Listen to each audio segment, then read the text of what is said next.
mbalamusaako nnyo mwena gye musinzira okubanga muwagira Media Choice, mwebale gyonna gye mutuusaako engalo. Ennaku z'omwezi nga 24 omwezi ogwokubiri gw'omwaka oguwedde 2022, ensi wansi w'omukulembeze Vladimir Putin eya Russia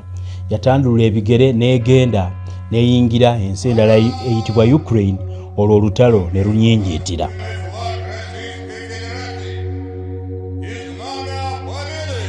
Kitegeezebwa nti olutalo lwali lwatandika dda mu mwaka gwa 2014 naye nga Russia yali tennasimbula kuteeka amagye gaayo mu nsi eyitibwa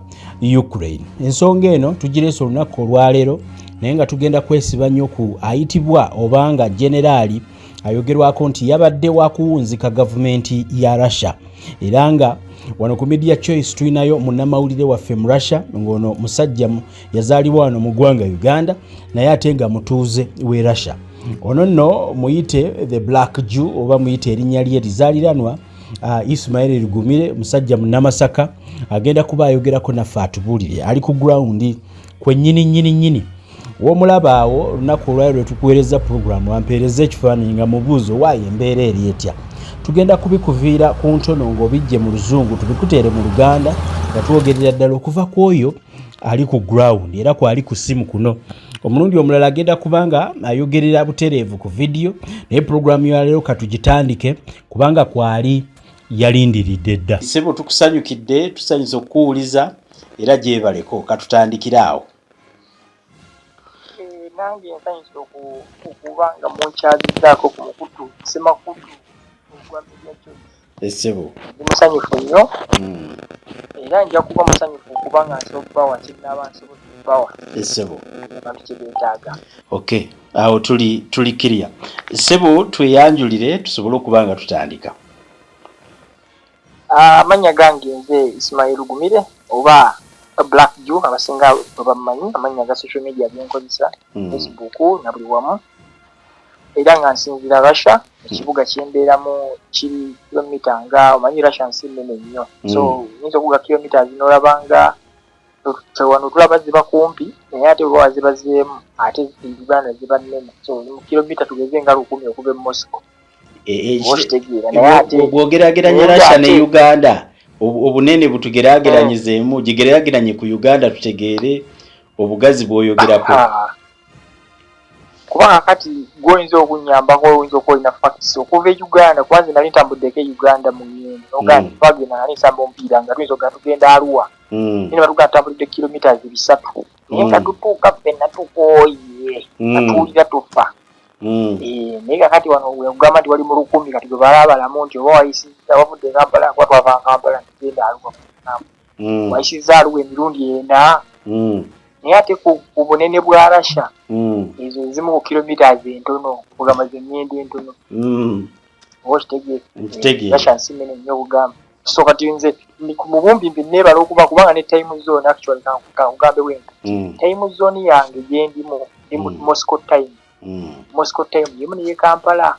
essaawa Uganda essaawa zaffe wano weziba tugeze essaawa 4 ne Kampala ziba ssaawa 4 mazima. So kitegeeza ndi close ku Moscow naye ate mu Russia mulimu 11 time zones nti waliwo ebitundu ebirala nga ziri ssaawa 4 wala 7 wala 10 wala 12 11 time zones. Ensi nnene ddala. So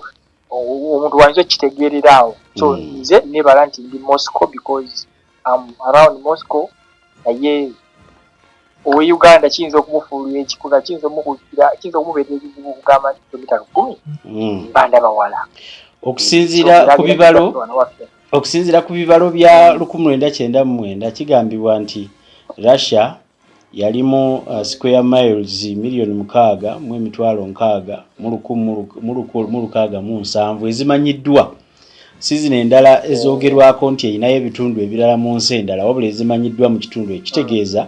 nsi nnene ddala. So kakati gwe oŋŋambye oli kilomita meka okuva mu kibuga ekikulu?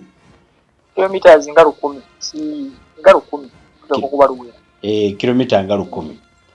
Ebbanga munyonyi obumpimpi munyonyi ntambulirawo essaawa emu n'eddakiika 10. Ate mu train ezawa nezitambula otambulirawo essaawa 12. Kati mbumbi bibalamu nti woovudde Uganda ng'olinnye si ki gy'otuukamu ng'ova mu Africa etwala essaawa emu n'ekitundu era obuwanvu obwenkante bwennyenya tisegera straight oba watoyisiza e Rwanda toyisiza South Africa so kitegeeza gwe okusinziira w'oli gwe mu ndaba yo olaba ng'oli kumpi ali ewalako ye ate kimutwalira ebbanga ppanvu nnyo. Era Russia waliwo olugendo nga bw'oba oli nnyonyi kikutwala essaawa nga 5 okutuukayo oba 6 ng'oli mu nsi eno. Kitegeeza bwe mba mbadde ku kigero kyaffe ndi kumpi naye bwe mba mbadde ku ky'Uganda ndi wala. Mazima obulamu butambula butya mu Russia? Omuntu abeerawo atya mu Russia n'agira nga bino ebyentalo byonna tebinnajja? Nsi Russia nsi kikaaki? Nsi Russia abantu abasinga tebagimanyi naye era sinza kugamba nti bw'oba owadde omuntu ali mu Uganda ekifaananyi ensi Russia si ensi ennyangu ennyo okubeeramu ku muntu atali bakugambira. Oga muntu omanyidde ng'abantu bagenda nga balaba mu Europe.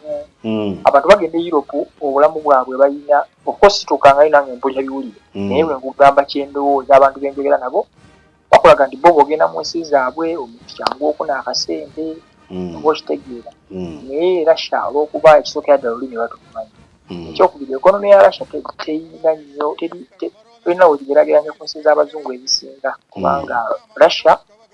obukulembeze bwayo Russia ng'ensi era okuzzayo mu history ntonotono Russia bifo ng'ekyali Soviet Union yali nsi ngaggannyo nga n'ekonomi y'amaanyi naye abazungu baagikolerera mpaka nga bagisudde ne bagikutubakutuba mu state. Russia mu 1990 ng'omaze okufuuka Soviet Union ng'egudde Russia yabeerako ng'abantu babula n'ekyokulya tutanakitiira which means nti Russia ng'ensi nto nnyo okusinga Uganda. Uganda nkulu okusinga Russia. Mazima ekitegeera nti Russia yaddamu buto okuva ku zero n'eddamu kyajjama nti yali naki ebyobugagga byayo. Putin yali alina okuyiiya ne bw'olaba abazungu bamuwalana nnyo lwa nsonga yaddira abazungu n'abagoba asobole kubanga baali balina ebyobugagga naye nga abazungu babikontrolinga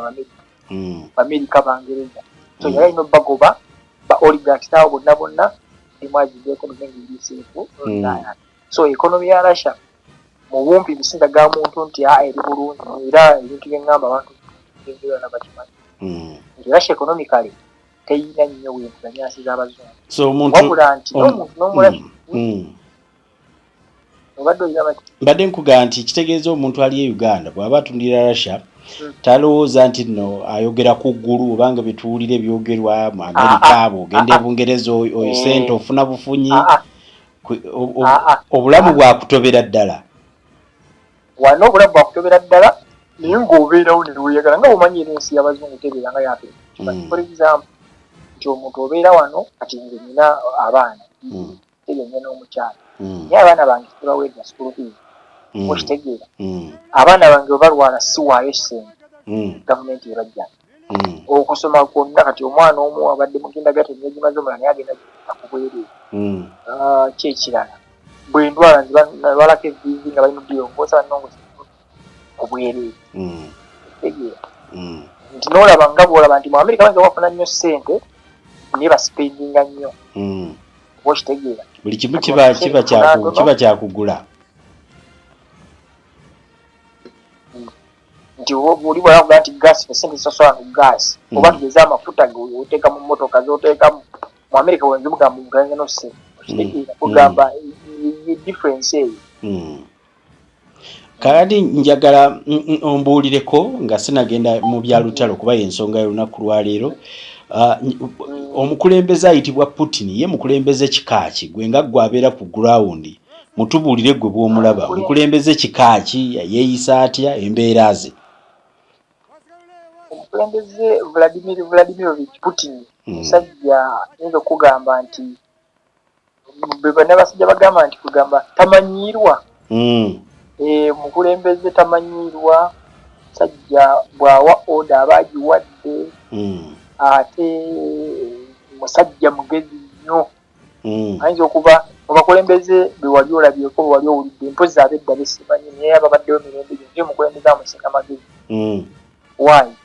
Putin yasoma nnyo ate yali mugezi okuva mu buto ate agenda okubeera nga baga nti obulamu bwe bwonna yasoma kubeera mbega. Ate abarasha bano mu biseera bya Soviet Union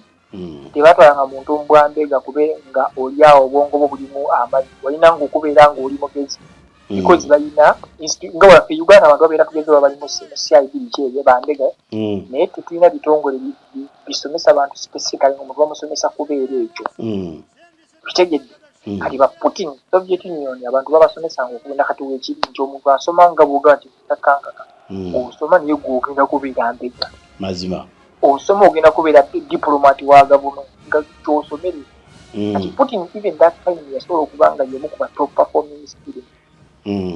kitegedde era yafuukira ddala officer mulamba mu FSB ekibiina kyagaba bali bakiyita kati bw'otunula abakulembeze bonna bola abeetoolodde abaliyo tewali ali ku level yakutegeera kwe ky'oba olaba nti n'embeera eriwo yonna ebintu ebisinga alowooza ahead of them ejjo wegendeze nti Putin tamala gavaayo kukola statement tamala gakola decision straight away bwe tugenda ku lutalo tetunalutuukako olutalo olwabaddewo nga 24 February lwalina okubaawo emyaka ekitono ennyo nga 8 oba 10 naye yali alina okusooka okubala bwe mba ndutandise nduvaamu ntya abasajja banneefulira ensi yange nsobola ndi okubeerawo kitegeera so mubumbi Putin mutwale wetu musajja mugezi nnyo musajja mukambwe bw'akola order eba ekoleddwa era oyinza omutwala nga mu Buganda gye bagamba nti bw'oyinza oga nti nakyemalira naye si balina bugamba bali bannakyemalira nabo balimu enjawulo waliwo bannakyemalira kati Putin munnakyemalira ayagala ennyo ensi ye waliwo bannakyemalira nga bo banyazi ng'oli obwannakyemalira abukozesa kufuna bibye byokka eriyo nakyemalira nga mutemu nga ye akyeyambisa kutta bayinza kumuvuganya kyokka naye eriyo nakyemalira nga ye atunuulidde nnyo enkulaakulana nga tayagala nnyo enkulaakulana ye eyingirwemu birowoozo bingi ndowooza bwe ntyo bwe naali nga bw'ona ogattikamu abalala bayinza okulemesa ebintu gavumenti ebintu byeyinza okwetaaga ensi okuyamba abalala naye olw'okuba gwe obiyingiddemu ng'omuntu asobola okukutta kati ye Putin tuyinza kuzanyira ku ntebe ye oba kati ye ebyabaddewo nga kituufu oyagala mujjako n'osigalawo ekyo kituufu tekiriko na kubuuza mazima kubanga okubeera mbega bambega baabo FSB zatendekanga oba bambega n'Abamerika n'Abamossad baani batemu kino buli muntu alina okukimanyi tebatendeka mbega kubeeraawo ng'ojja kubeera mu kunyumya mboozi obeera ku leediyo ogenda kulaba n'amaaso reporting ku head office nga munnamawulire mbega ottira ddala osobola okubeera awantu ng'aliwo kye baakutumya okufunaawo amawulire naye ng'ate aliwo akulemesa ate okolebera nsi yo so omuntu olina okusooka okumutta ojjawo kyokola ki kye baakutumye si yegende mu maaso so Putin ekika ky'obwa pulezidenti bwe ye pulezidenti nga entebe ye teyogerwako ensi yagifaako kyalagidde kiyinza butaddibwamu batugamba nti Putin y'omu ku basajja abakyasinze okubeera abagagga ennyo nti musajja mugagga nnyo nga ye omuntu kituufu ekintu ekyo ekyo siraba na lwaki omuntu aba akiwakanya kuba kaakati nga bwe nkujjiddemu wali mabega nti Putin agenda okujjawo obukulembeze bwa Russia ensi yali egudde ku ttaka nga n'abantu basula n'enjala naye ng'ate erina ebyobugagga ng'abantu abamu baakola ki baabyezza kati mu kukwata embeera yongera Museveni Uganda nabwe yakola mu kukwata embeera egizza mu nteeko waliwo abantu bojjako ebintu ebimu ne bisigala byo ate n'obeera ne control nti Russia kati face yaayo nga Russia ng'ensi Russia eva ku Soviet Union face value ya Russia oba face oba poster boy wa Russia ng'ensi ye everything kyolaba ekiriwo amajjo gakomyawo gabeera modernized Russia nekomawo ku world map ebeera nga ina influence ku geopolitics is Putin kati ne bw'obeera gwe Mr. Kankaka ng'ogwakwata oba wakwata ekibanja kyo n'ogenda n'okigula eyo mu kyalo eyo Sembabule nga kiriko kisiko n'okisagula n'okola ki sebo gw'oyinza okulema ogamba ogweriramu ettooke eddungi n'ogamba neddewo ettooke lyange ozimba kalina nti ate oli n'omala okusambula n'ozimba kalina ate n'akusuza ku boys quarter ti ate genda eri osula ku boys quarter kalina gindekere ekyo kiriko na kubuuzibwa abazungu bakikozesa ku politics nga bwe tukugamba naye nga ate bonna oba ogobedde ebadde bigendawo wakati wa Biden ne mutabani wa Hunter Biden diru zaabwe ez'Ukraine buli muntu buli mukulembeze ebintu ebyabikola naye balimba kubanga abazungu balina ekyo colonialism eyo balina oba n'okwefula mu superior ku balala naye njagala okubuuza Russia wawe esinga okujja ssente bintu kyebikulu Russia nga ensi yaayo gye wali giyise emirimu egisinga okugijjira okuvaamu ssente zeeyambisa okulabirira abantu baayo n'okulabirira ebintu byayo bintu ki bimulina eyo ebivaamu ssente Russia nsi wona okebera ku Google ojja kulaba nga bw'oba ogyeko ndoza Saudi Arabia oba Russia oba yakubira esinga okusima amafuta n'ogeexportinga kiwulira amafuta kyekyobugagga mu nsi tola nti bagamba ebintu ebirasimala gold kyekyobugagga ekisinga mu nsi amafuta era kyokola buli nsi erimu amafuta bagireetamu n'entalo kubanga kyekyobugagga ekisinga gojja siimagini nti oba ojja owulira Uganda teba amafuta gaaliyo olaba buli kimu nga kitabuka just lwa mafuta naye nowebuuza ate kati eddagala omuntu nti ate omuntu wakuba empiso ate empiso erinnya ekyebbeeyi olw'okuba amafuta ate bamaze ejjo okuba amafuta so amafuta gafuga ekonomi zonna tukyebuuza kati Russia eyo kati amafuta kyo olina okukimanya nti kintu kivaamu ssente nnyingi nnyo ate ssente zaawo tezijja ekyokubiri Russia etunda gaasi ng'olutalo lunabaawo oyinza okuba ebadde esinga okutunda gaasi mu Europe yonna ekonomi ya Germany yensi ebadde esinga ekonomi ennungi oba ye super power super house wa European Union yonna mu ekonomi naye ng'ekibadde gimufudde bwekityo yakola ddiiru nekola ddiiru ne Russia ng'egiguza gaasi waayo kolayisa gaasi oyo ayamba mu industry Germany era yesinga okubeera industrialized mu Europe kati bw'oba tolina energy industries ebintu bw'obeera olina energy nga wa bbeeyi ebintu byefuluma biba bya bbeeyi kati Germany yakola ddiiru ne Russia nekola pipeline eyo era Abamerika be bagiblowing bakolaga ne Ukraine bagyabya ebadde eyita mu mazzi ng'ebatwalira gaasi Germany industries za Germany nezitambula bulungi era ebadde efulumye kugamba yesinga okukola sizayiro kubona obusobozi obusinga butala busigadde butono obulala bwakegattako bwegasi Germany ye kabaka wa Europe mu economy so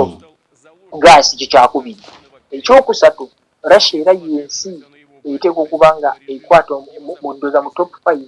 ezisobola okubeeramu ebyobugagga ebisimwa mu ttaka ebitundike okitegedde for example coal ensi zimukozesa nnyo naye balina gold mungi balina ebyennyanja Russia kubanga Russia ine ebyennyanja etunda ebyennyanja mu nsi ya Europe ezisinga fish okuvuba kubanga Russia ng'ensi bagamba nti ina species ebyennyanja over 500 zisukka mu 500 ebika byazo ebyenjawulo ebika nga 500 kati Uganda tulina ebika ebyennyanja bimeka ekyokubiri Russia era etunda amasannyalaze mu nsi za Europe ag'amazzi gana gava mu mazzi hydro oba nuclear oba ne nuclear kati ate era Russia company yayo gye bayita Rosatom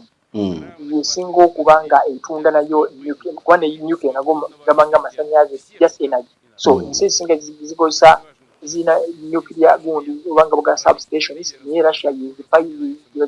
service oba yezigabidda kubanga nuclear power stations ziba zeetaagamu nuclear fuel nuclear fuel zonna ziva Russia ejja n'ekuzimbira nuclear kati erina gye yazimbidde ettake ejja kugoba mwaka eyinza okuba egenda okwesinga muyoko obunene tegedde so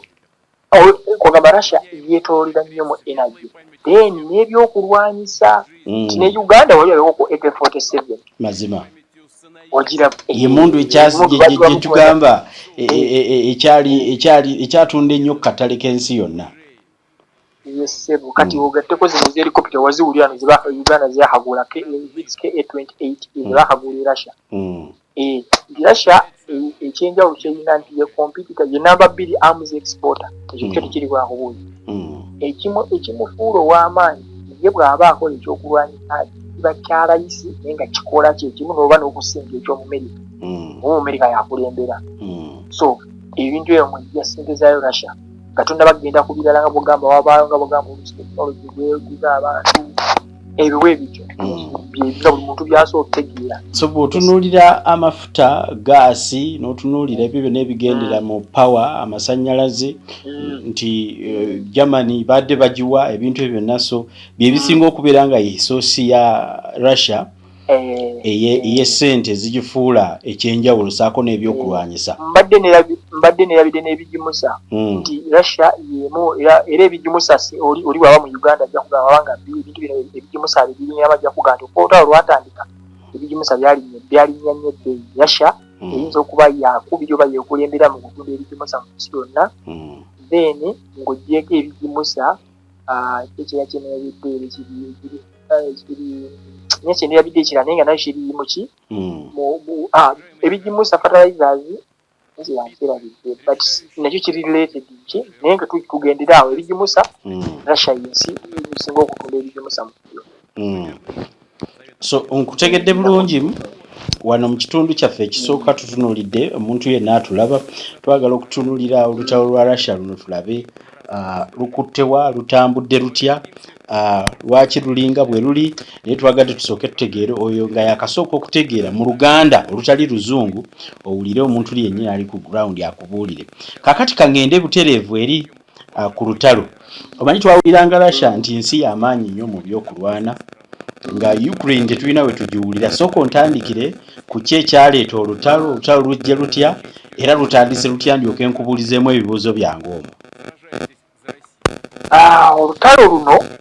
naawe wakyogeddeko wali nga tutandika olutalo luno ng'oggyeko okuluteeka wano mu mawulire wano oddu hypinga wano lutandikiddemu mu February omwaka wa 2022. Olutalo lutuufu lwatandika mu 2014. Ukraine ng'ensi buli omu akimanyi yali part of Soviet Union oba yali kitundu Soviet Union mu Luganda babagida batya mukonoereza wasitijjukira bagidaawo Soviet Union kati yali kyali kitundu kya Soviet Union. Ukraine ng'ensi yali part of Soviet Union era abalala abantu kye batamanyi nakyo kibabuulira abantu. Ensi nyingi ezaali mu Soviet Union nyingi nnyo tugeze Belarus, Armenia, Kazakhstan, Uzbekistan, ensi ezo zonna zaali mu Soviet Union. Naye ekifuula Ukraine nti yanjawulo ngezaako okulaga olutalo olutandikira abantu beesiba nnyo lwaki Russia eremesa Ukraine kyeyagala okukola. Ukraine ekigambo Ukraine kiva mu Ukraine kitegeeza nga bw'oyinza okugamba nti enjegoyego nga bw'oyinza okugamba nti enjegoyego za Uganda ng'ensi tugeze Kisoro oba Arua kitegeeza. Naye okubeera enjegoyego tekitegeeza nti toli Uganda bw'obeera enjegoyego za Uganda tekitegeeza nti toli mu Uganda. Enjegoyego otegeeza booda nti oli ku booda oba ewasembayo. Gw'osemba ekigambo ekyo bwe kivuunwa mu Russia Ukraine mu cry ibanga nga bugamba nti enjogoyego cry Ukraine nga kiva ekigambo ekyo. Akati Abarussia history waabwe agamba nti Ukraine oba Kiev was the first capital of the USSR. It was the kyekibuga ekikulu ekyasooka eky'Abasovieti. Ekitegeeza nti Ukraine mutima gwa Russia ekitalo nakubuuza zino zonna ensi zonna zaalimu naye ne bw'oba otunuulidde abantu abo kati nganze abamanyi n'omuntu omulangira okubanga ba Russia n'Abayukraine be bantu abamu abooluganda musaayi nga bw'ogaa nti mu Uganda nkugamba eggwanga bw'oyinza okugamba nti just bayinza okwawukana oba kinengo bw'oba otunayisolera ebamu Abarussia bali ne Ukraine. Kaongereze kale simanyi oba Abasoga n'Abaganda kalugambe oyinza okugamba nti tewali nnyo kyamaanyi kyebaawulawo kale bali Basoga bano Baganda nene waffe gyebiri ojja n'osanga abantu abali mu Northern Uganda Abakaramojja n'osanga Abateeso nga bafaanagana abasala booda okudda eri Sudan n'osanga wano nga ekyekaseese ewa Mumbere ng'abamu bali Congo abalala bali Uganda olwa booda eyo kubanga yo yasalirawo ddala bali tebabeera eri naye nga kabaka waabwe ate King kabaka Wezire Mumbere oba Omumbere ekigambo kyo ekya title ye ntera okukyerabira naye King Wesley Mumbere nti yatwala abeeri ate yatwala n'abeeno naye ng'ali eno kati bw'okinnyonnyola awo nkitegeera bulungi. Kaakati akasuuba oba obuzibu buvaawo bano abantu bano bo baluganda ddala bali abalala baalimu naye tebaali baluganda lwakuba nti byali politics nga buganda tugatte Uganda Kenya ne Rwanda naye nga tetuli baluganda ne Uganda okitegedde kati bwe batuuka okwawula jjukira okwawula Soviet Union yali mu politics abazungu baayagala kuva dda abazungu baagala okwawula Soviet Union kubanga yali yensi yali isinzira obugagga n'ebyobugagga nebisinga kubanga terezamu ensi zaba ku Soviet Union ezisinga zonna era zitali ebyobugagga n'egazi ezimu era ziziyamba mu sanctions wano ziyamba n'ensi z'abazungu era kati ebyo byonna byali mu nsi emu kati abazungu baakibala n'Abamerika naddala nti tebasobola competinga nansi bwetyo ng'erina tekinologi ey'okuba erina ebyobugagga tolina kyonza gikola the only way okugiwikiriza olina gitemaatemamu buli nsi bw'ebeera ng'eyindependent abantu tana kubakwata kinnoomu obayita ebbali n'ogulirira ono n'ogulirira naye babeera omu kibeera gito so kati bwe baakutulakutula ensi zonna ze bakutudde Ukraine eno neesigala naye kuva dda history agamba nti era abazungu Ukraine gye baakozesanga okusobola okulaba nga bayingirira Soviet Union kubanga bwe baali abooluganda ennyo kati kye balina okusooka obbakola balina okusooka obbayigiriza okukyawa Abarasha oba okitegedde kubanga bano bonna abalala tebalina kakwata ennyo k'amaanyi kyali badde ekizibu naye olw'okuba ono alinga muganda we nga bola nti sakankaaka omuntu bajja ku muganda we n'agezaako okwawukanako ne muganda okubeera kuzibu nnyo okusinga ate n'omuntu nga sominako oluganda oba okyegendereza omuntu ominako oluganda nga mukyawaganye ate mwe mwewalana nnyo okusinga ate omuntu gwewasanga obusanzi ngaani ziyinza sakankaaka ayinza okubaamu okitegeera nennya sakankaaka biganye okitegeera so kati abazungu bayitaawo kati okukatinga story short abantu baleke okuloga ebbaluisa nti Ukraine byonna byonna nkola tebaali baluganda kati abazungu mu 2014 waliko gavumenti y'omukulu wa Yakunovich yali president wa Ukraine president oyo yali akolagana nnyo ne gavumenti ya Russia Putin abaddeko emyaka almost 2 abadde agenda nga wadda so abadde kibaddemu wakati kati ebiseera ebyo omusajja oyo balina problem balina biyo gye yasooka n'asayininga ne Russia kaboga nti yali president aliko naye ng'akolaga ne Russia naye nga abazungu baayagala dda okuyingira Russia eno naye nga baakuyita Ukraine kati omusajja oyo yasayininga endagaano nga bugamba nti okukolagana ne Russia nga bugamba nti it was just a trade deal yalina options bbiri yalina okulondako abantu baali baagala oba balinga bugamba nti Abamerika bawagira baali baagala alondeko okubeera ng'akolagana ne European Union oba okwegatta ku European Union oba okusalawo akolagana ne Russia okitegeera naye nga jjukira omusajja ono n'okubeerako obukulembeze ne gavumenti ya Russia kubanga Ukraine ekintu kyerina kyonna kya Russia buli kimu kyerina bajeti yaayo nga Russia yagisponsalinga buli kimu nga even if yali badde ayagala okugenda mu Europe naye kyali badde tekiwa makulu kuva ku muntu gw'oliraanye muganda wo olw'okuba nti genda mu European Union ye yali abala yabagamba nti nze kansayinire endagaano mbeere nga nkwagana naye naye namwe nja kukolagana mu business Ukraine budget zino zonna okusoma engeri gy'eddukanyamu ebyenfuna Russia ye yagiteekangamu ssente buli kimu almost tuyinza okugaa nti si 100% ninga nga 80% because before that yali nsinga ate n'okutuka kusomiza ebintu bo baaleeta era kyobola nti Ukraine yalina nuclear weapons factory Russia and ensi endala tezaali nnyo zaali mu Soviet Union naye tezaalina nnyo influence y'amaanyi naye Ukraine yo bwe yeekufa ku Soviet Union ne nuclear weapons zaayo era Russia ezimu zaaliwa Ukraine so baalina okutuula ne bateesa nti kale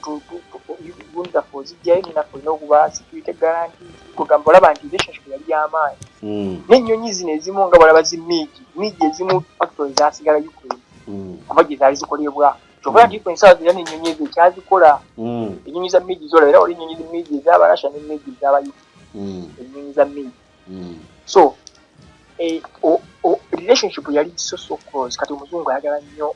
abasajja abaawo kati awo waava obuzibu nti omusajja bwe yasalawo n'alonda nti ye atadde Russia bamutegeka kibayita Maiden kulinga balala kuvuunika gavumenti naye nga muyise mu ngeri y'okugamba nti abantu gamba riots ngabo riots wala bizize zali zakabaka Uganda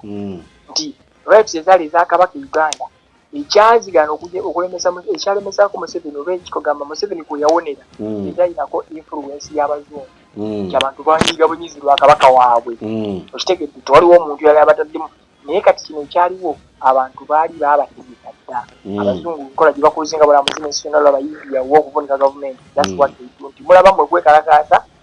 ne baleeta abantu nga they are trained to kill okyankalanya mbeera nti abasajja bakwata abasajja baliwoga nti abantu ba bulijjo abali bawagira pulezidenti ne bateeka mu kizimbe bakitanga abo ga cooperative union in Uganda bakikumako omuliro nga buli muntu alaba sipaaka y'olutalo okutandika abasajja bakwata baddira ne bambala ebyambalo by'abantu ba bulijjo era ebya poliisi ne bakuba omuntu wa bulijjo amasasi abantu balaba naye nga it was planned abantu abaganja were planned by CIA tegedde ekyokubiri ndi ekigambibwa nti okutuusa gavumenti okukwali kupangidde era bamedi nti omusajja oba amala okupanga okusayinira ebintu bya Russia bw'alaba embeera ng'etabuse yafiizanya n'abazungu kale kati n'omutule tuteese biringenda bisa zaamu n'agenda n'atuula nabo naye bagamba nti agenda okuva waba nga bagenda France oba agenda okudda embeera yasanga bwetubire kitegedde so olutalo olutandikira kati lwaki abantu tebaalumanya nti bwe lwabawo olwokuba abazungu baali balupangi ebiseera Biden yali the Secretary of Defense kugamba yali munene nnyo mu gavumenti ya America era instigator oba ye mutandisi we ya Biden tobalaba shero kikyakira naye yakyukola notala alwana kufana kuwona kubanga bwe bamuwangula ebintu byonna bijja kuvaayo zonna bajja kuvaayo so olutalo lutandika luto ekyalugana okujja mu mawulire kubanga abaali balutandika mu America nabo bakola nti olutalo balutandika nga lwabwe bafa nnyo okulaba amawulire bagamba bakola baluweera amawulire ago abazungu abo bagafuga kati olutalo kuva mu 2014 kati kye baakola bwe lwabeera luti abantu b'essayidi eri Eastern Ukraine ensaawa zino gy'obulasi ebitundu bya kati yatwala mu nnaku zino abantu abo baasawo ne bagamba nabo bagenda kulwana kati of course ekyo nakyo ku layman's language abasajja basawo ne bagamba nabo bagenda kwerwanirira naye nakyo bw'okifuna kati Russia alinamu influence kubanga yakimanya nti bano abasajja bagala kutwala paati eno kubawambako Ukraine bajja gibawambako badduka ekiberioni oba abayeekera kati ekyo nakyo kituufu nti ne Russia ne abantu bano abasayidi eno kubanga nga bwe nti Ukraine ne Russia baluganda okimanyi nti boogera n'olulimi lwe lumu nti Ukraine okimanyi nti osobola okusanga Ukraine n'oyo president waabwe Zelensky olulimi Ukraine yakaluyiga olulimi lwo lwamanyi lu Russia ye mother tongue ye kubanga Ukraine lwakinagiriza Abaganda n'Abasoga n'Abarussia nti nga bwera mu Muganda omusoga bwayogera olusoga nga lulinga duplicate y'Oluganda oba okwoza mu Luganda ye bano bwe bali booza mu bigambo oba kitegete era ne alphabet y'emu mulimu nnyukuta ntono nnyo nga lwemu bbiri ezibuuka oba kitegeera so kati Russia nayo neddira side ne Eastern Ukraine nayo neerako okukola nayo gisupporting ebiwa ebyokulwanyisa ne balwana kati abayite baali bakambwe nnyo batta abantu bakuba abantu bebakati teri asobola nakugamba nti n'ennamba y'abantu bali mitwalo na mitwalo battanga abantu ba bulijjo because they were civilians they were not fighters naye olwokuba mwalimu obukozi abantu baga nti abakuŋŋaanye tusobole okwerwanirira ne Russia ngebayambako naye ng'abantu abasinga baali naye nga Ukraine bejjetabusi begikulu okitegeera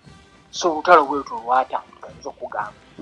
kati Russia ekiyingiddemu wano mu 2022 nesalawo negamba kati kubanga ekituufu kyali nti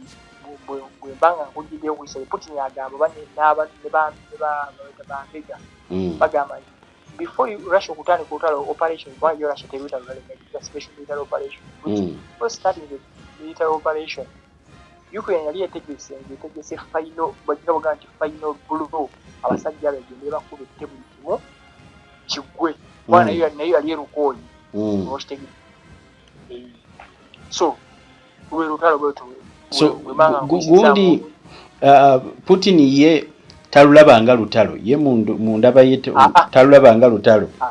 yagiyita operation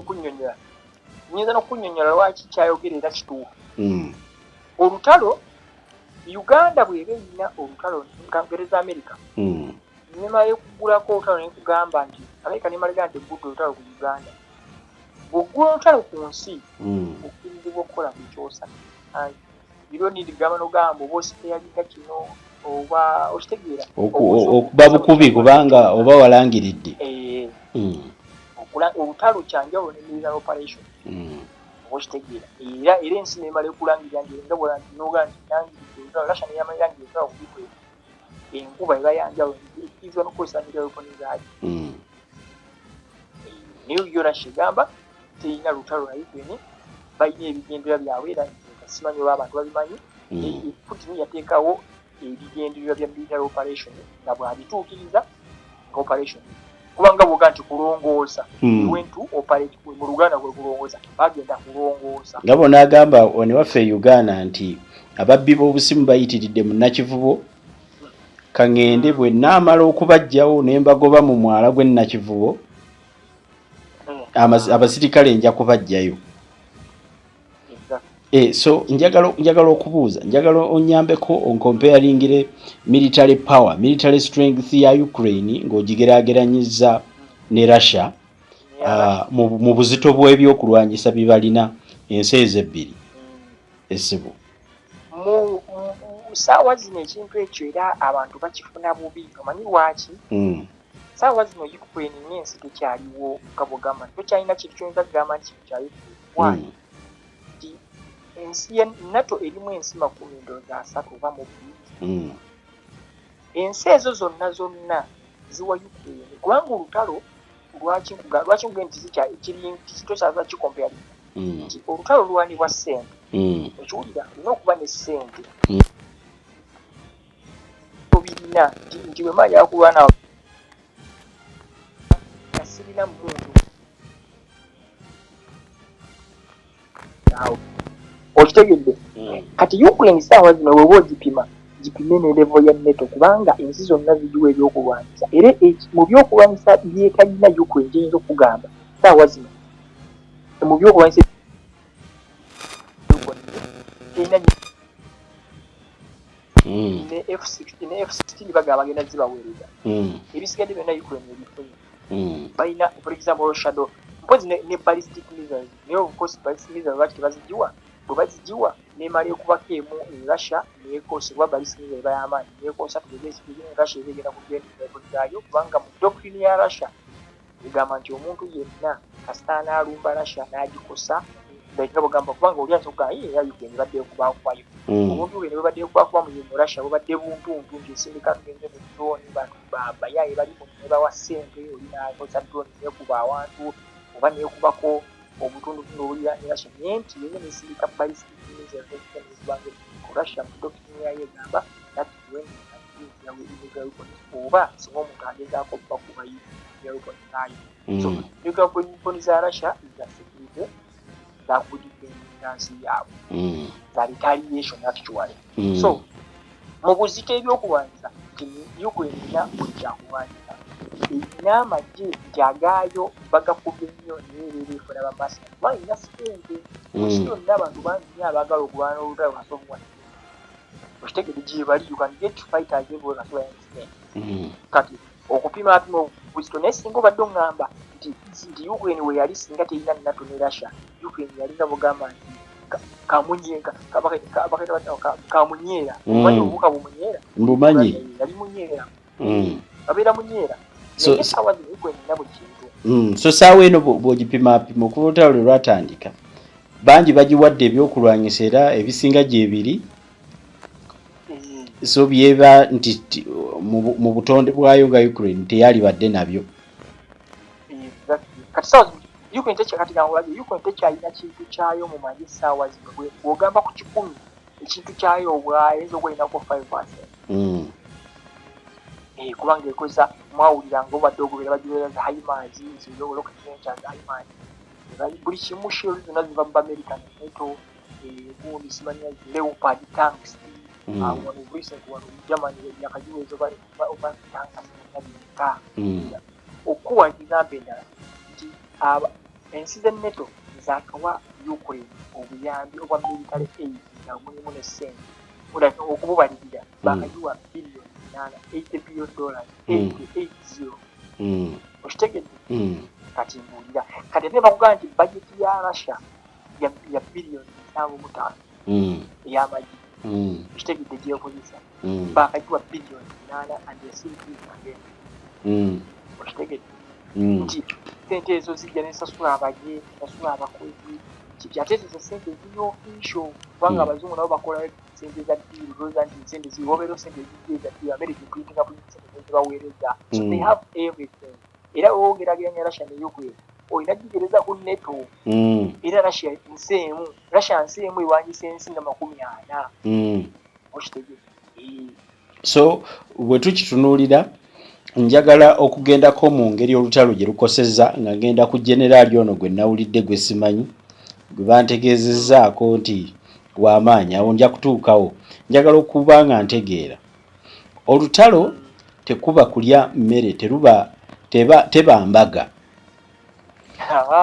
teba mbaga bunkenke ki tukubiremu tooki okuva olutalo lwatandika obunkenke obuliwo mukyalya ku mmere mweyagala ntera okulaba nga ogenzeko mu kisaawe osamba akapiira neneewuunya omusajja asamba atya akapiira mu nsi erimu olutalo tera okulaba ogenze ku kisaawe ne ŋŋamba ye luno olutalo ki basooka ne bayimirizaamu abasajja ne basamba akapiira tukubiremu ku ttooki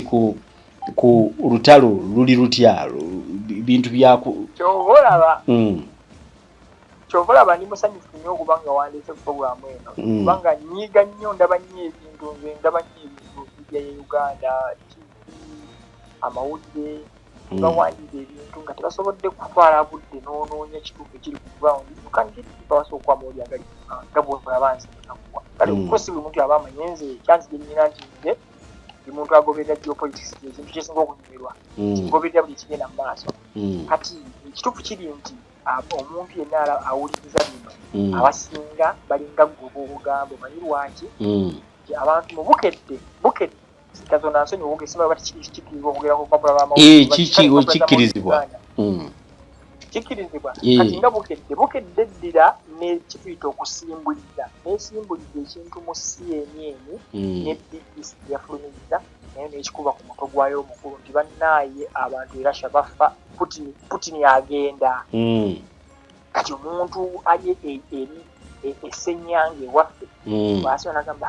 era bantu bangi babeera bambuuza nakowa n'okubaddamu abamu ate bannayemuli mutya bikibikitegeera naye kino kijje ku nze nti n'obukakafu oli bw'aba ayagala nja bumuwa era ndi musanyufu nnyo okuba nga ompisa era naba obeere nga ompita abantu n'obba wanga ekituufu ekiri ggulanga ate okulaba ebintu ebyo kati lwaki abantu bagambe CNN ne BBC abantu tebamanyi CNN ne BBC mouthpiece za gavumenti eziyita deep state ne Uganda tulina deep state abantu abeera omukono ogw'ekyuma ogufuga gavumenti ogutali wano maaso kabula Museveni afuga naye si yaabwe kati Abamerika n'Abangereza balina deep state ezo media zaabwe corporate companies zonna zonna ezisinga zaabwe kampuni mabanks gaabwe so obukulembeze mu nsi era bayimba nnyo abantu nga abazungu balina democracy naye obulisi nadentabako omusajja bamita n'ekibiina kyakwesoma bakita black power yagambye nti okufuga ensi America it's not about politics, it's all about money. If you control the banks, bw'oba okontrolinga bank ne ssente you can control America. Kati America wani ensente abazivuga batu kati abasajja baddira corporation eyo nga amawulire ki ebazivuga kati they don't tebasobola kufulumya kintu nga tebabagambye tofulumya kye batakuwadde era byowegendeze babeera ne narrative oba ekintu kye boogera nga bugamba nti balina kye bapushinga amawulire gonna Washington Post The Sun bonna babeera n'emitwe gibeera almost tugenda kudda oluvannyuma kwono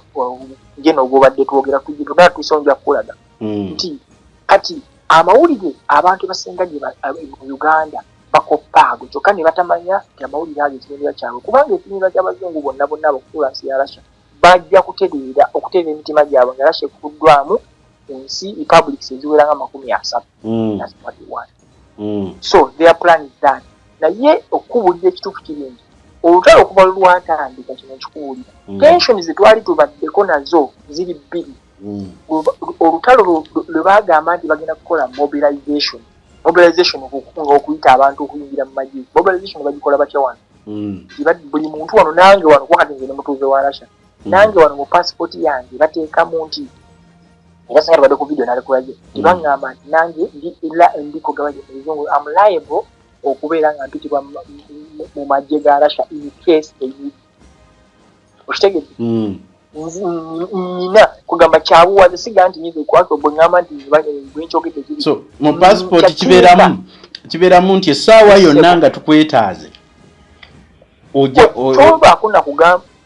olina okuyingira bagita vayina business obeera olina okubeera nga ogenda mu magye buli baaba nayo. Kaakati ekintu ekyo bwe baleeta mobilization ekintu ekyo kyateeka nnyo abantu okubeera abantu abamu badduka mu ggwanga ne bagenda abaali abazibu okitegeera kubanga bamala okuyita tulina boogaana bakosi okitegedde. Kati ye tension number one yabaawo. Eyokubiri eno ya Prigozhin ono yabadde awambye eyokubiri mu bwota lwabeera kubanga ebisigadde byonna byabeeranga byakujubisa bazungu kwagala kulala kubanga abazungu bayagala nnyo bakiise oba balage abantu Russia eri bubi ebiri for example ekyo kituufu ekyokuwanyisa abasibe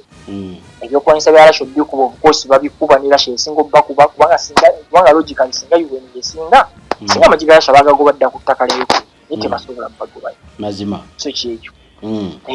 so bisitera okubaawo ebitonotono naye si mu buzito bwetutera obbirabira mu mawulire. Kuba omuzungu yekyabala ayagala nnyo abalage nti ekola musobola ogyongeza obuyambi moralo bikimukoga buli kimu kuba moralo bwefa Ukraine basobola ogiwa Ukraine nga abazungu balegeddawo Ziyamba nso okugamba tesobola kuweza na mwezi nga tebannagikuba gimala kubanga teyina kirina air defense system zonna bwe bazikuba okufa Russia of recent Abamerika basinka Patriot air defense system yaabwe y'amaanyi bagiweereza Patriot 3 Russia nekubako ndozanga 2 okitegedde. Kati singa n'endala bagikuba ng'ate terina wala bagenda kukola kati Amerika igenda giweereza endala awo ne Germany nazo zigenda baweereza kati Russia bwezikuba ateminawo mu jjandala ate muyinza kukola mazima. Ate era okitunulamu n'olaba nti singa zibadde teziweerezebwa singa zibadde ziweerezebwa tezikubwa tewaali baddewo ziweerezebwa ndala. Era propaganda abantu abasinga babalemera okutegeera bwebanga Ukraine kuba bulungi era y'amaanyi ate lwaki buli kisaawa basaba tebannange mutwongere ebyokuba tebimala banne mutuweze F-16 ennyonyi ate bwebanga kubanga bwemba mumuwangula ate lwaki mubeera musaba ate Russia terina gwesaba wabyo Russia ekozesa byayo. Njagala okutunuulira president wa Ukraine oyo erinnya lyannema okutereeza Zelensky ye Volodymyr Zelensky oyo musajja kikula ki musajja mwagazi wa ntalo musajja munyoomi musajja mulwanyi kuba tumulabako ku fronti ng'ali mu maaso g'amagye naye akuba emmundu. Zelensky oyo musajja kikula ki wa Ukraine. Zelensky bantu nga bonso okugamba n'okeera Mukama Katonda musajja wange Katolo bw'ama amuwummuza ekimirembe mbadde saalamuwerako kyewooza naye yajja okujja ekifaananyi ekituufu ti Katolo bw'abanga wali omulaba abantu baali bamwagala ennyo wakomedi we n'ebintu era yafa ayagalwa nnyo naye Katolo bw'ama tuyinza kugamba nti bali bakuga nti bakozese ba politician ate n'oleeta Katolo bw'ama mazima okitegedde naye obukulembeze omuntu azugirira Katolo bw'ama bwe yawangula n'abiina kibiina era yawangula akugamba omugenzi Kato yawangula akugamba nze ngenze kulya abantu ne baseka nze kulya nakujjanjabwa teyawaayo ebirowoozo byabufuzi era tirina muntu ayinza kuddawo n'anenya omugenzi Katolo bw'ama talina kivaako n'ataatya kati ye mukulu Volodymyr Zelensky. Kati Volodymyr Zelensky abasajja waliwo omusajja erinnya ndyerabidde omusajja oyo ayina mu Ukraine omwo yali oligarch w'amaanyi nga akolagana nnyo n'Abamerika nga bwe ngezi bayita abantu boga nti aba influencer mu government kati bwe yanoonya omuntu gwe baagala ayinza okudda kubanga waliko Poroshenko yagenda n'akyakanyamu ebintu ne bafunamu obuzibu ne basalawo kati ono Zelensky najja yakigwamu obugwi nga boga nti ekintu nkyagala kati abasajja ne bamubaka mu kkubo nga boga nti omusajja azze alina erinnya nga bwe omugenzi Katolo yali kati olina amala naga Katolo bw'ama ono bwe mukwata ng'amaze okuyitamu kubanga oli Poroshenko yali avaako ng'ate balaba ono bwolaba Zelensky mu kunoonya akalulu yagamba ng'abantu kino abantu bakyo bakimanyi yagamba ng'abantu era n'okuwangula akalulu nze nzija mu bukulembeze nzijewo entalo eziri mu ggwanga lyaffe tutulewamu ne Russia tuteese entalo ziggwe olwo ng'ayagala beegatte ne paati eri Donetsk Republic beegatte bateese Russia kuba abantu ba Donetsk baali baagala ekintu kimu era abantu batamanyi ekirala bo baali baagala Ukraine bakkirize bakozesa Russia lwabwe Ukraine yeteyagala baddamu bantu kuddamu kukozesa Russia ate bali abantu mother tongue yaabwe nga tebaagala abantu abo bere nga bakolagana ne Russia nga bugamba nti big trade transport bikinga bugamba nti enkolagana baagala bo baagala buli beko Russia tebalinga bo tebakiriza kubanga abantu abasinga history agamba abantu abali Ukraine abasinga there were people ababa nga bugamba nti omuntu avudde embali najje Kampala okukolera yininga mu Uganda so they are Russians mu musaayi na buli kimu nyo olw'okubeera ensi yali yemuga oyinza ogawulira okeetinga misakaka nogamba nti Arua okitegedde nti kikujjako toli Munnayuganda oba tufuuka mu Arua waayo so bwekyali so it was difficult abantu abo bagamba bakyawe Russia boogera na lulimi lwabwe batandikirewa omusajja ali myaka 5 7 8 mugenda nako omugero oli ku lwatamanyi okitegedde so abantu abo kye baali baagala bakolagane baki neyensi kati omusajja abantu bwe yajja ng'entalo zibaddewo emyaka kubanga olutalo lwabeera emyaka 8 nga beera balwana kitegeera twagala kugamba nga kati ye bwe yajjiramu ebyo ekifaananyi yayagala gamba njagala nze nga ensi yaffe biri biggwewo tufuna tuli barasha kitegeera ya brother mwaka kati mu process eyo okumuwa akalo omusajja oyo bamuyita Kromoski wamulabira n'amuyingiza mundoza yamugulirira kitegeedde either nga omanyi ba position ba mafia so kuba either yamugulirira oba yamutiise kuba onyamukola kitegeedde omusajja n'awangula ng'awangudde akalulu so bwe yawangula akalulu omusajja yeefuula kati oyo gwolaba Zelensky nga alinga bwolaba wakagologoozi nti bukabeera kazinaana amazina amayitirivu nga kakunkumula naye nga ogoyinza okola nti ekazi naye nga omuntu akazinisa aliwa akayiye eki mabega yaninya ali walala so Zelensky bw'oba omulaba tomulaba nga bwoga nti notanga noga nti Zelensky talina mugongo kubanga abantu b'ensi bye bafa akiraba naye talina kyakukola talina busobozi bukola nti ekintu yakinjiramu takyakivaamu talina wakuddukira ate ye afuna ssente oba otera okuwulira omanyi abazungu era katina BBC mwabe tunasaabibalaga naye Zelensky oburisenti amawulire gaavayo ng'alina ebyobugagga aguze ebyobugagga bingi mu nsi endala mugagga nnyo nnyo kuba buli sente ejja ssebe erina kuja kujja so ajjako naye ze mugagga nnyo so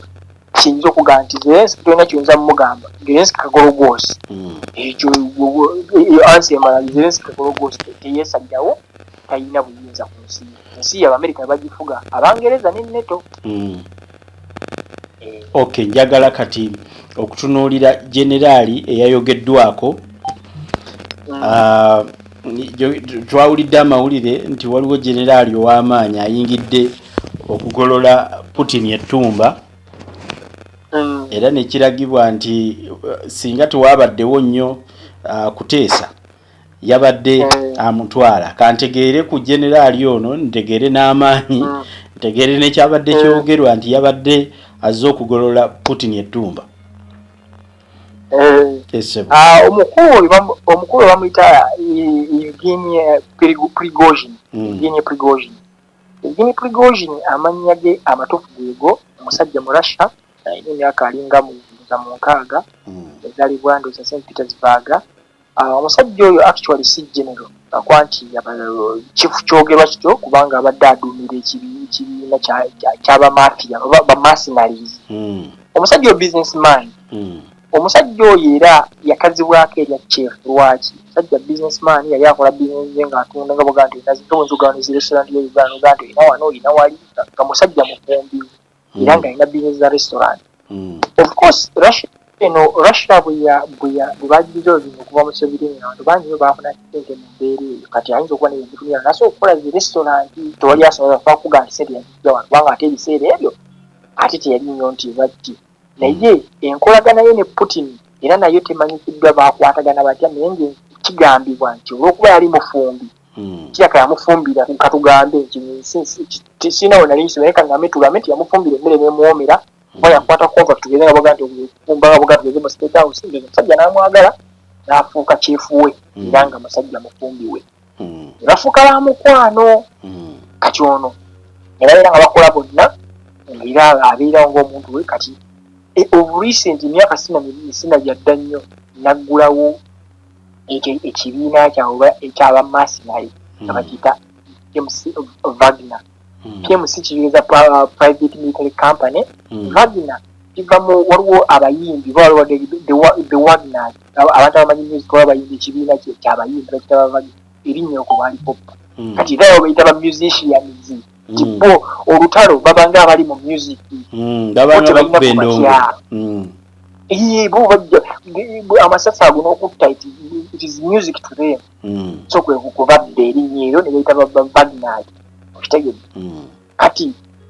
omusajja yatandika military gundi kigambibwa nga eby'ebbali tuyinza okuba nga yafuna consultation wa Putin. Kawuma nti omuntu sowandi mukwano gumesakanga tuba tunyumya nenkuwujja ebintu byange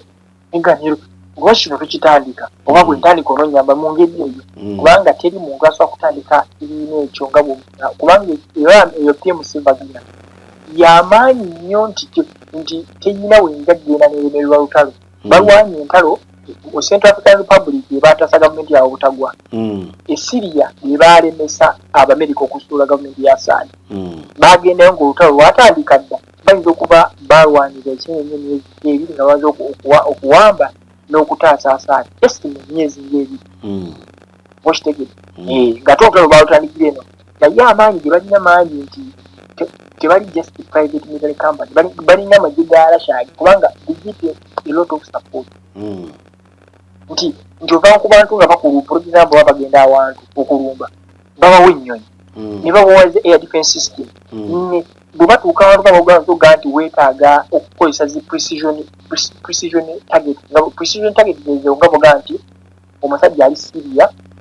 batuusa ahantu waliwo base y'amaanyi tebasobola girwana gikuba bakuba bukubi simu eno ku system ne babawa location abasajja ne bakuba bwalashe zina wa American missiles zeyina n'esindika missiles okuba tugeze ku black kati ebyo tesobola kuba private military company kubanga almost bakolera under air cover yabagifuna under the army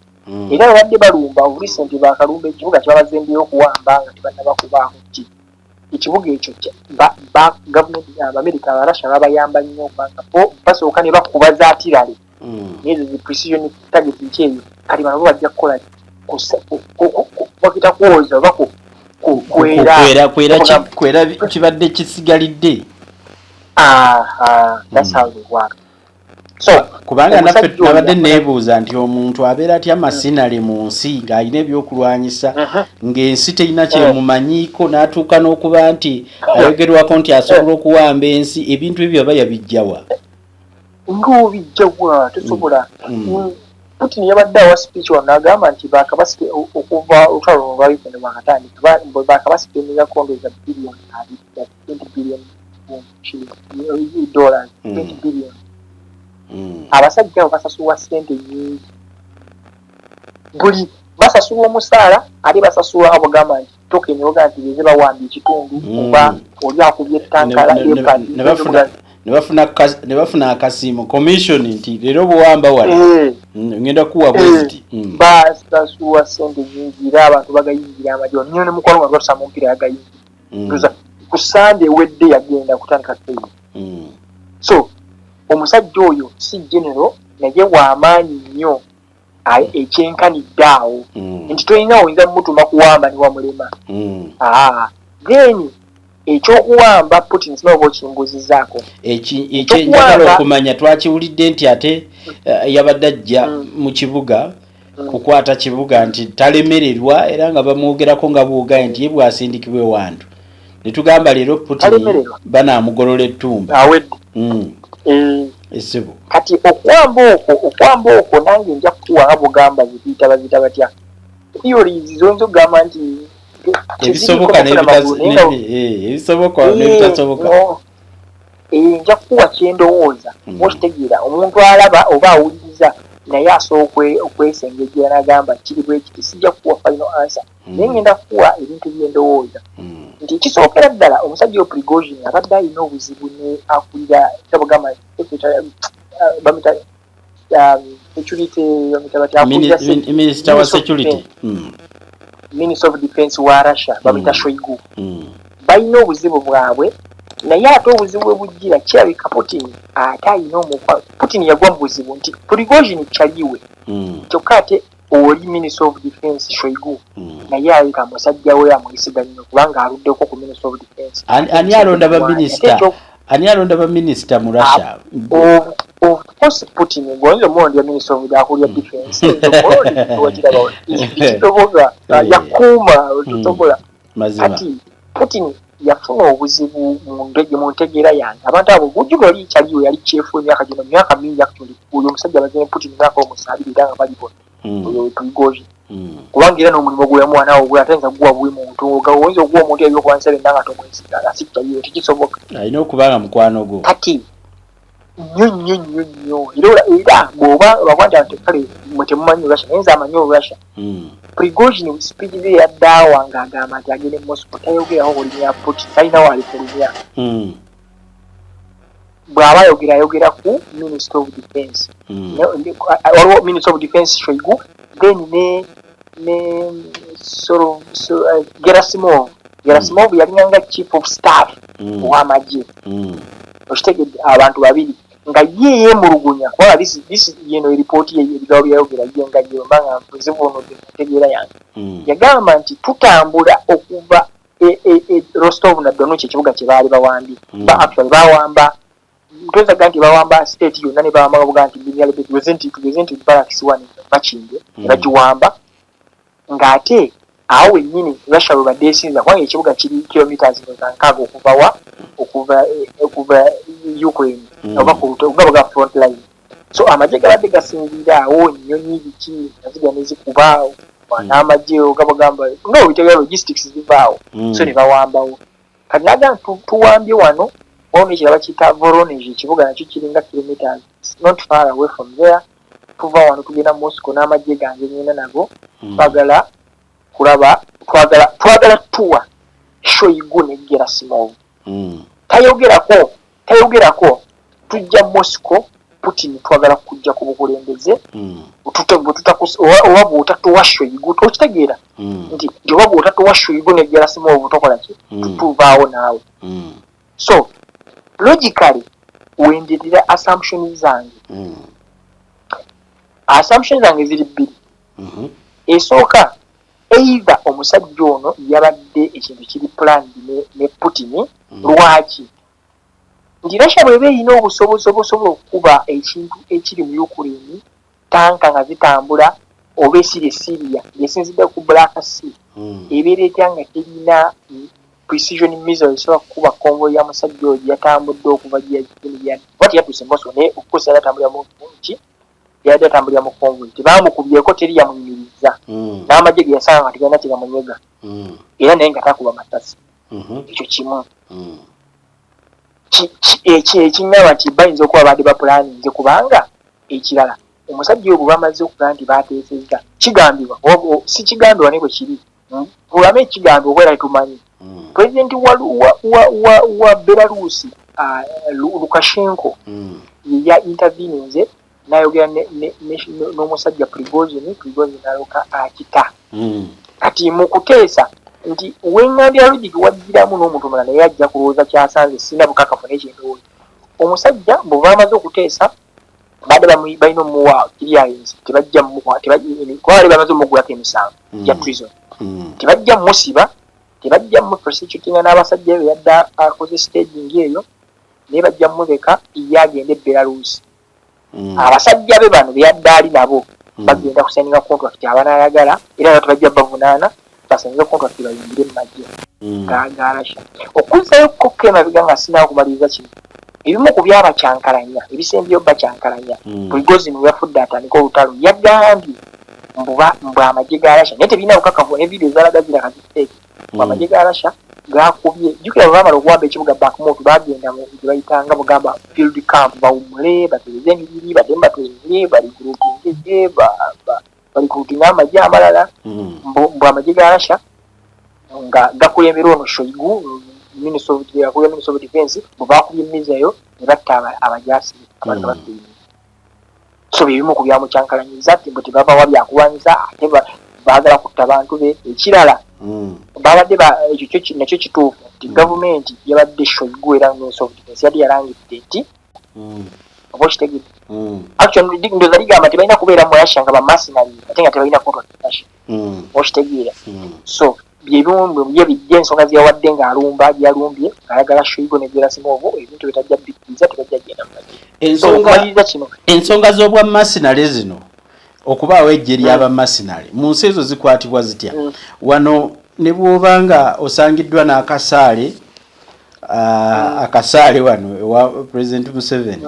oba n'osangibwa waliwo ebiseera by'ebijambiya nga waliwo ejjambiya ne bakusanga olaba ne bwoba otambula na jambiya ku luguudo osabibwa okugisibako akagoyo kakase nti egenda kutuuka ewaka mu mirembe mu nsi ezo abantu bano ensonga z'obwa mercenary zino zijja zitya okubanga waliyo ekibinja ekimanyiddwa nti ekyo kitendeke kirina obukugu bw'ebyuti bo babikwata batya okuba ne bamercenary mwezi ensi kati mercenary actually kino ekintu tulowooza nti tekyasookera ate Russia ekintu kino America bagineeyo buli muntu alina gugu ateekemu America bagiyita black water gwe bagiyita kati bamercenary zibano nga bwe nti abazungu bano batulimba nnyo mu Africa nti bo bakimanya bantu batuukirivu demokrasiya yabukalibwabwe naye bakulira ddala buli kintu abakulembeze abantu abalala bonna bebakola kye bakola batukweka bo bamanyi okukweka kyabaagala kati America bagita black America balina black water nga bwe mugenda nti amawulire tegakkizibwa kuba kintu kitakkirizibwa mu America wakola yaabwe kibayamba gwe n'obeera ng'olaba birungi byokka naye balina eyaabwe yasookawo neyabalasha bagiyita black water n'ensi endala abayizi bali balina ezaabwe nti waliwo ebintu ebituukawo gavumenti ng'erina okukikola naye nga tejja sindika musajja ali yunifoomu ya gavumenti nti bw'oba kukwatirayo bamujjukira mu mateeka agafuga entalo omusajja singa ajja avudde tugeze Israel oba Russia n'alumba Uganda mumukwata musobola okuvunaana Russia ng'ensi era misango gy'omusobola ogivunaana oba kumpase kuna balo kye mulina okukola naye bwemukwata omusajja najja nti bisimanze nzizaawo yambadde ekyambalo kyange kitegereka kiriko private military gun ne bwe mba njagala Russia naye nga nze singa kiraga nti nimagye ga Russia temuvunaana Russia naye Russia era ebeera ekimanyi era bwesala bwesooka okunegotiatinga like nga munnansi oba okitegedde kugamba toyinza giteeka ku nninga muntu aba muntu kati amagye ago ensi zonna zigalina era nkakasa ne Museveni agalina tetumanyi bumanya abantu abakola missioni ze nga ne baba bakutte gumisa kanka bakutte okoze ekintu bakwatanga gwe nawe oba okimanyi oba okolya ssente oba okimanyi bakwata bakutte iyo yafudde naye bweyitamu ng'okwata ssente ze so amagye ago agaba mercenary ensi zonna zigalina bali ensozi ziraba zonna zikirimaanyi omulimu gwazo ogusinga obukulu kutta bantu ekyo buli omwanja alakimanyi bantu batemu nnyo nkutegeera bulungi otuwadde inside out ate era tugenda kubanga tukwetaaga ebbanga ppanvu kubanga bampulira biwulire tuli bangi ate mu Uganda tumanyi nnyo okusaakaanya ku bye twawulidde kasa twongeramu amazzi twongeramu ebyaffe ne gajjula awo gwe bawaana mu trading center nti oyo yasinga okumanya kale n'emboozi za boda n'omuntu wa bulijjo kale ate ne western media tulina bannaffe bannayuganda bangi abali mu diaspora naye nga bali mu nsi za America Bungereza nga bali badde bategeera ekituufu naye olw'okuba nti nno batunuulira gavumenti yokka byebawadde nabo bayambye nnyo okutegeera ekituufu so kati kitegeeza mu Russia ebizimbe byamwe bikyaliwo enguudo weeziri abaana basoma kwegamba byetuwulira eno sibi olutalo omanyi ffe waffe olutale bajjambiya ku nnyama tewaba kola tewaba olaba military eyita muyisi mu kibuga amaduuka ne tugaggalawo so ewamwe oyagadde okundaga nti buli kimu kitambula bulungi kino kitwale nga bwolaba kati olaba nga bwolaba amagye g'Uganda tegali Congo Uganda mulina olutalo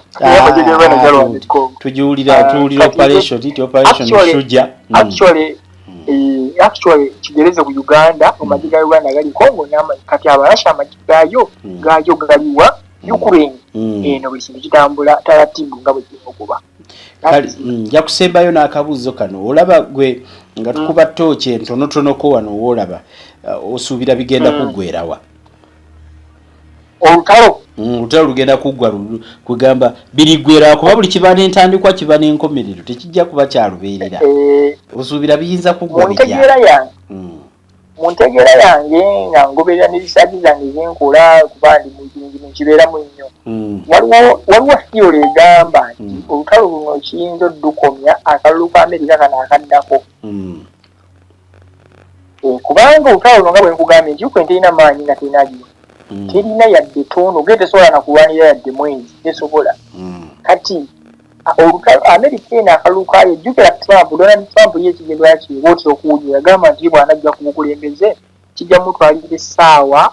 yagamba tikijja muweza na ssaawa 24 olutalo terukomye kubanga amanyi engeri y'oddukomyamu kukubira Putin essimu n'okukubira Zelensky essimu Zelensky n'amugamba bw'oyemera mu lutalo sigenda kuddamu kuyamba tula ne Putin okola ekimuteese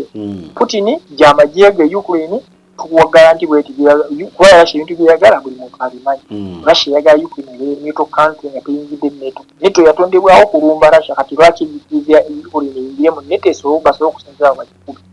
okitegedde bye byeyagala nti Russia bajjajjuwa byeyagala Ukraine bagigaye tukuwagala nti so olutalo nganze mu ntegeere yange lusobola kuggwa kyetusuubira nenjuka Trump naye bamutaddeko omusango baagala musiba baagala aleke kwesimba odisete yagala yisimba bakimanye bwayingi olutalo lujja kukoma oba ekyo simanyi obadde okimanyi mazima kati olutalo mu ntegeera yange lujja kuggwera awo singa Trump awangula akalulu era n'ekirala n'Abamerika waliwo ekira ky'endowooza ennaku zino kitandise okutambula kiri bbalibbali ensi za Europe zaatandise okukuŋŋaana okukola kimanya bu meeting baagala balabe bwe bayinza okuteesa omanyi kye batya bakimanyi nti singa akalulu kagenda singa embeera lutalo egenda bweti Ukraine baali bategese counter offensive nga bamanyi Ukraine ejja kuddamu ewambe ebifo byayo biki kati Abamerika mu kalulu bagenda tuuka babuuze ente zaffe gye ziraga wa ng'abantu beeyongera kufa nga Russia eyongera kutwala ttaka ly'abataki olaba gavumenti bwe yegwa America is pushing behind erabe nga kati kuba yadde ebaze counter offensive zino nga bali balina kigenda okukola kati kyaganye baatandise amawulire tugafuna batandise okulaba batandika kuleeta enarrative negotiate kubanga singa kuba obuzibu obuliwo ebyakalulu ka America okamanyi kali influential singa Abamerika bakuba bawangula ekibiina ekiri mu bukulembeze kati ba Democrat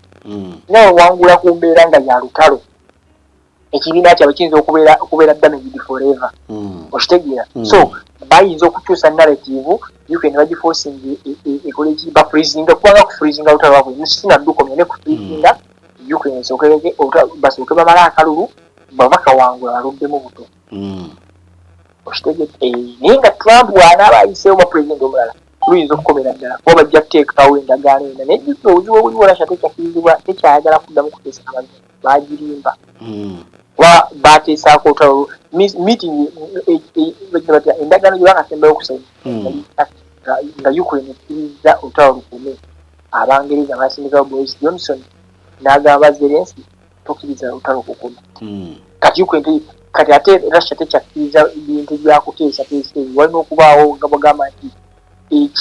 ekintu ekigikakase nnyo nti kati kujja kubaamu okwefuula obalaba okuteesako kyali kuzibu naddala nga gavumenti ya Amerika eno eriko yeriko bw'era ndala nga yezze eyo possibility nti basobola okukkiriza Amerika byonna ebyegaana naye bwe bali ya Biden esimanya Democrats so kinyinza okugamba bwenti so tukiraba nti wakyaliwo obuwanvu bw'olutalo singa ebyobufuzi ebiri mu nsi eziwagira Ukraine binaaba tebikkaanyiza kulumala ate era lwalibanga luggwa mangu singa wajjawo bannabyabufuzi abalowooza nti no lulina okuggwa ensi etambule kweyanziza nnyo tweyanziza nnyo mukulu Isima webale nnyo Black Jew lwaki weyita nze nzikiriza ndi mu Uganda naye lwakuba ndi muddugavu. Omusajja yava eri waffe nga tewaliyo Bayudaaya, omusajja yava e Masaka eri. Bali kakati olina okusooka olugendo onoonyereze gye Oluganda nja kuwa lisiti y'Abayudaaya Uganda gyatye gye bali. Ku mulundi guno wano wetusimbye ekigere tukyaliwo buli wiiki tujja kubeera nga tuyitako Russia eyo mu lulimi Oluganda buli atutegeera asobole okuba nga annyonnyolwa ekiri mu Russia eyo. Naye ebintu bino biyamba nnyo